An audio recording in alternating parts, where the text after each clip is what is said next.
ನಮಸ್ಕಾರ. ನಾನು ಡಾಕ್ಟರ್ ವಿನಯ್ ಕುಮಾರಸ್ವಾಮಿ. ನಾನೊಬ್ಬ orthopaedic surgeon.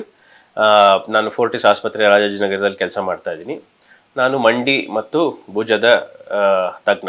I am a ನೀ ಆ್ಯಂಡ್ ಶೋಲ್ಡರ್ ಸ್ಪೆಷಲಿಸ್ಟ್. ನನ್ನ ಹತ್ರ ಹಲವಾರು ಜನ ಪೇಷಂಟ್ಸ್ ಬರ್ತಾರೆ, ಮಂಡಿ ನೋವು ಅಂತ ಬರ್ತಾರೆ. ಈಗಿನ ಕಾಲದಲ್ಲಿ ಸರ್ವೇ ಸಾಮಾನ್ಯ, ಸುಮಾರು ಜನಕ್ಕೆ ಮಂಡಿ ನೋವು ಆಗುತ್ತೆ. ಆ ಮಂಡಿ ನೋವು ಯಾಕೆ ಆಗುತ್ತೆ, ಅದಕ್ಕೆ ಟ್ರೀಟ್ಮೆಂಟ್ ಏನು ಅಂತ ನೋಡೋಣ. ಇದು ನಮ್ಮ ಮಂಡಿಯ ಮಾಡೆಲ್.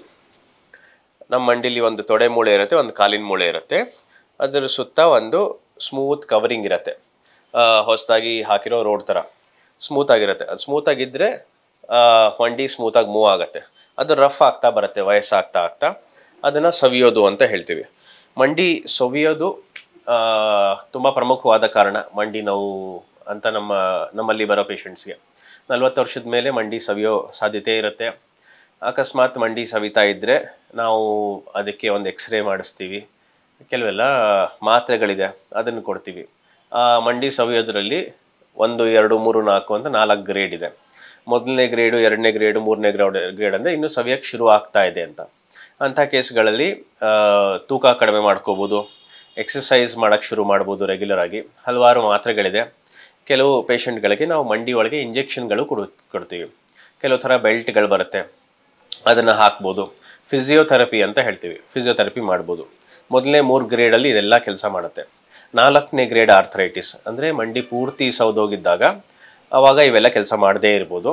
ಅಂಥ ಕೇಸಲ್ಲಿ ಮಂಡಿ ನೋವು ತುಂಬ ಜಾಸ್ತಿ ಇದೆ, ಮಾತ್ರೆ ಆಯಿತು, ಫಿಸಿಯೋಥೆರಪಿ ಆಯಿತು, ಬೆಲ್ಟ್ ಆಯಿತು, ಏನೂ ಪ್ರಯೋಜನ ಆಗ್ತಿಲ್ಲ, ಇಲ್ಲಿಂದ ಅಲ್ಲಿ ತನಕ ನಡೆಯೋದು ಕಷ್ಟ ಆಗ್ತಿದೆ ಅಂದಾಗ ಮಂಡಿ ರೀಪ್ಲೇಸ್ಮೆಂಟ್ ಆಪ್ರೇಷನ್ ಅಂತ ಮಾಡ್ತೀವಿ. ಮಂಡಿ ರೀಪ್ಲೇಸ್ಮೆಂಟ್ ಅಥವಾ ಮಂಡಿ ಬದಲಾವಣೆ ಆಪ್ರೇಷನ್ ಅಂದರೆ ಏನು ಮಾಡ್ತೀವಿ ಅಂದರೆ, ಇದು ನಮ್ಮ ಮಂಡಿ ಈ ಕೊನೆ 9 ಮಿಲಿಮೀಟರು ತೊಡೆ ಮೂಳೆ ಒಳಗೆ, ಕೊನೆ 9 ಮಿಲಿಮೀಟರ್ ಕಾಲಿನ ಮೂಳೆ ಒಳಗೆ ತೆಗೆದು ಆರ್ಟಿಫಿಷಿಯಲ್ ನೀ ರೀಪ್ಲೇಸ್ಮೆಂಟ್ ಅಥವಾ ಆರ್ಟಿಫಿಷಿಯಲ್ ಜಾಯಿಂಟ್ ಕೂರಿಸ್ತೀವಿ. ಈಗ ಇದು ರಫ್ ಆಗಿಬಿಟ್ಟಿತ್ತು.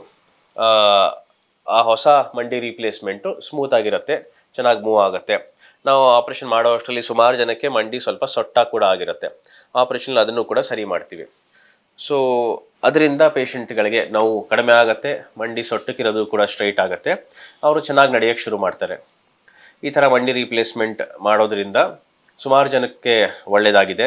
ಈ ಮಂಡಿ ರೀಪ್ಲೇಸ್ಮೆಂಟ್ ಸ್ಪೆಷಲಿಸ್ಟೇ. ನಾವು 38 ವರ್ಷದಿಂದ ಹಿಡ್ಕೊಂಡು 93 ವರ್ಷದ ತನಕ ಮಂಡಿ ರೀಪ್ಲೇಸ್ಮೆಂಟ್ ಮಾಡಿದ್ದೀವಿ. ಮಾಮೂಲಾಗಿ ಎಲ್ಲ ಪೇಷಂಟ್ಸು ಚೆನ್ನಾಗಾಗ್ತಾರೆ. ಸ್ವಲ್ಪ ಟೈಮ್ ತೊಗೋತಾರೆ. ಫಸ್ಟ್ ಒಂದು 2 ವಾರ 3 ವಾರ ಅವರು ಒಂದು ವಾಕರ್ ಹಿಡ್ಕೊಂಡು ನಡಿಬೇಕಾಗತ್ತೆ. 2 ವಾರ 3 ವಾರದಲ್ಲಿ ವಾಕರ್ ಬಿಟ್ಟು ನಡೆಯೋ ಪರಿಸ್ಥಿತಿ ಬರುತ್ತೆ. ಸುಮಾರು ಒಂದು 3 ರಿಂದ 4 ತಿಂಗಳಿಗೆ ಪೂರ್ತಿ ಚೆನ್ನಾಗಾಗ್ತಾರೆ. ಮಂಡಿ ರೀಪ್ಲೇಸ್ಮೆಂಟ್ ಆದಮೇಲೆ ಪೇಷಂಟ್ಸು ಎಷ್ಟು ದೂರ ಬೇಕಾದ್ರೂ ನಡಿಬೋದು, ಎಷ್ಟು ಹೊತ್ತು ಬೇಕಾದ್ರೂ ನಿಂತಿರ್ಬೋದು, ಮೆಟ್ಲು ಹತ್ಬೋದು, ಇಳಿಬೋದು, ಭಾರ ಎತ್ಬೋದು. 2 ಕೆಲಸ ಮಾಮೂಲಾಗಿ ಮಾಡೋದು ಸ್ವಲ್ಪ ಕಷ್ಟ ಆಗುತ್ತೆ. ಮಂಡಿ ರೀಪ್ಲೇಸ್ಮೆಂಟ್ ಆದಮೇಲೆ ಚಕ್ಳ ಮಕ್ಕಳ ಹಾಕೊಂಡು ನೆಲದ ಮೇಲೆ ಕೂತ್ಕೊಳ್ಳೋದು ಸ್ವಲ್ಪ ಕಷ್ಟ ಆಗಬಹುದು. ಕೆಲವ್ರು ಮಾಡ್ತಾರೆ, ನಾವು ಬೇಡ ಅಂತ ಹೇಳೋದಿಲ್ಲ. ಇಂಡಿಯನ್ ಟಾಯ್ಲೆಟ್ನಲ್ಲಿ ಕೂತ್ಕೊಳ್ಳೋದು ಸ್ವಲ್ಪ ಕಷ್ಟ ಆಗ್ಬೋದು. ಇದು 2 ಸ್ವಲ್ಪ ಸಮಸ್ಯೆ ಆಗ್ಬೋದು ಮಂಡಿ ರೀಪ್ಲೇಸ್ಮೆಂಟ್ ಆದಮೇಲೆ. ಅದು ಬಿಟ್ಟರೆ ಬೇರೆ ಎಲ್ಲ ತೊಂದರೆಗಳು ಸರಿ ಹೋಗುತ್ತೆ. ಇನ್ನೂ ಹಲವಾರು ಪೇಷಂಟ್ ನಮ್ಮ ಹತ್ರ ಬರ್ತಾರೆ, ಇನ್ನೂ 35 ವರ್ಷ ಆಗುತ್ತೆ, 40 ವರ್ಷ ಆಗಿರುತ್ತೆ. ಅವ್ರಿಗೆ ಅಷ್ಟು ಮಂಡಿ ಸೌದಿರಲ್ಲ, ಒಂದೇ ಕಡೆ ಮಂಡಿ ಸೌದಿರುತ್ತೆ. ಅವರು ಕೂಡ ಮೆಡಿಸಿನ್ಸ್ ಆಗಿರುತ್ತೆ, ಫಿಸಿಯೋಥೆರಪಿ ಆಗಿರುತ್ತೆ, ಪ್ರಯೋಜನ ಆಗ್ತಿರಲ್ಲ ಅವ್ರಿಗೆ. ಅಂಥವ್ರಿಗೆ ಏನು ಮಾಡ್ತೀವಿ, ಸ್ವಲ್ಪ ಕಡಿಮೆ ವಯಸ್ಸಾಗಿರೋರು ಆದರೆ ಒಂದೇ ಕಡೆ ಮಂಡಿ ಸೌದಿರೋರಿಗೆ ನಾವು HTO ಅಥವಾ ಹೈ ಟಿಬಿಯಲ್ ಆಸ್ಟಿಯೋಟಮಿ ಅಂತ ಮಾಡ್ತೀವಿ. ಅದರಲ್ಲಿ ಏನು ಮಾಡ್ತೀವಿ ಅಂದರೆ, ಇದು ನಮ್ಮ ಬಲಗಡೆ ಮಂಡಿ ಮಾಡೆಲ್. ಇದು ಒಳಗಡೆ ಮಂಡಿ ಪೋರ್ಷನ್, ಇದು ಮಂಡಿಯ ಹೊರಗಡೆ ಪೋರ್ಷನ್. ಕೆಲವ್ರಿಗೆ ಏನಾಗುತ್ತೆ, ಮಂಡಿ ಒಂದೇ ಭಾಗ ಮಾತ್ರ ಸೌದಿರುತ್ತೆ, ಎಲ್ಲ ಪ್ರೆಷರ್ ಇಲ್ಲಿ ಮಾತ್ರ ಬೀಳ್ತಾ ಇರುತ್ತೆ, ಇಲ್ಲಿ ಏನೂ ಪ್ರೆಷರೇ ಬೀಳ್ತಿರಲ್ಲ. 35 ವರ್ಷ ಆಗಿರುತ್ತೆ, 40 ವರ್ಷ ಆಗಿರುತ್ತೆ, 45 ವರ್ಷ ಆಗಿರುತ್ತೆ, ಇನ್ನೂ ಮಂಡಿ ರೀಪ್ಲೇಸ್ಮೆಂಟ್ ಮಾಡಿಸ್ಕೊಳ್ಳೋ ವಯಸ್ಸು ಬಂದಿರಲ್ಲ. ಅಂಥವ್ರಿಗೆ ಏನು ಮಾಡ್ತೀವಿ, ಈ ಕಡೆ ಚೆನ್ನಾಗಿರುತ್ತೆ ಅವ್ರಿಗೆ. ಸೊ ಅದಕ್ಕೆ ಈ ಮೂಳೆನ ಇಲ್ಲಿಂದ ಕಟ್ ಮಾಡ್ತೀವಿ, ಒಂದು ಪ್ಲೇಟ್ ಹಾಕಿ ಫಿಕ್ಸ್ ಮಾಡ್ತೀವಿ. ನಾವಿಲ್ಲಿ ಒಂದು ಲೈನ್ ಹಾಕಿದ್ದೀವಿ, ಈ ಥರ ಕಟ್ ಮಾಡ್ತೀವಿ. ಈ ಸೊಟ್ಟ ಆಗಿರೋದನ್ನು ಸ್ಟ್ರೈಟ್ ಮಾಡಿದಾಗ 2 ಕಡೆ ಭಾರ ಬೀಳಕ್ಕೆ ಶುರು ಆಗುತ್ತೆ, ಅವ್ರಿಗೆ ನೋವು ಸರಿ ಹೋಗುತ್ತೆ. ಈ ಆಪ್ರೇಷನ್ನು ಹೈ ಟಿಬಿಯಲ್ ಆಸ್ಟಿಯೋಟಮಿ ಅಂತ ಹೇಳ್ತೀವಿ. ಇದು ಮಂಡಿ ಒಳಭಾಗ ಮಾತ್ರ ಸೌದಿದ್ದಾಗ, ಅವ್ರಿಗೆ ವಯಸ್ಸು ಸ್ವಲ್ಪ ಕಡಿಮೆ ಇದ್ದಾಗ ಆ್ಯಂಡ್ ಮೆಡಿಸಿನ್ಸು ಫಿಸಿಯೋಥೆರಪಿ ಯಾವುದು ಕೆಲಸ ಮಾಡದಿದ್ದಾಗ ಮಾಡ್ತೀವಿ. ಹೈ ಟಿಬಿಯಲ್ ಆಸ್ಟಿಯೋಟಮಿ ಅದಕ್ಕೆ ತಕ್ಕ ಪೇಷಂಟಿಗೆ ಮಾಡಿದ್ರೆ ತುಂಬ ಒಳ್ಳೆ ರಿಸಲ್ಟ್ಸ್ ಇದೆ. ಅವರು ಮಂಡಿನೇ ಉಳ್ಕೊಳ್ಳುತ್ತೆ, ಅವ್ರು ಚಕ್ಳ ಮಕ್ಕಳ ಹಾಕೊಂಡು ಕೂತ್ಕೋಬೋದು, ಇಂಡಿಯನ್ ಟಾಯ್ಲೆಟು ಬಳಸ್ಬೋದು, ಹಲವಾರು ವರ್ಷ ಚೆನ್ನಾಗಿ ನಡೀಬೋದು.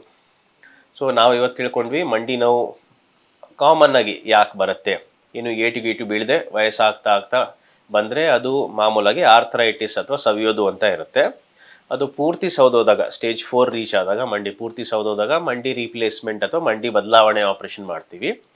ಅದು ಕಡಿಮೆ ಸೌದಿದ್ದಾಗ ಅದಕ್ಕೆ ಹೈ ಟಿಬಿಯಲ್ ಆಸ್ಟಿಯೋಟಮಿ ಅನ್ನೋ ಆಪ್ರೇಷನ್ ಮಾಡ್ತೀವಿ. ಏನಾಗುತ್ತೆ, ವಯಸ್ಸಾದ್ಮೇಲೆ ಅದು ಸೌದಿರತ್ತೆ ಒಂದೇ ಕಡೆ, ಕಾಲು ಸ್ವಲ್ಪ ಡೊಂಕ ಆಗಿರುತ್ತೆ. ಆ ಡೊಂಕ ಆಗಿರೋದನ್ನ ಸರಿ ಮಾಡೋ ಆಪ್ರೇಷನ್ಗೆ ಹೈ ಟಿಬಿಯಲ್ ಆಸ್ಟಿಯೋಟಮಿ ಅಂತ ಹೇಳ್ತೀವಿ. ಅದು ಮಾಡಿದ್ಮೇಲೆ ಪೇಷಂಟ್ಸ್ದು ಅವ್ರದ್ದೇ ಮಂಡಿ ಉಳ್ಕೊಳುತ್ತೆ ಆ್ಯಂಡ್ ನಾವು ಪೂರ್ತಿ ಸರಿ ಹೋಗುತ್ತೆ. Thank you.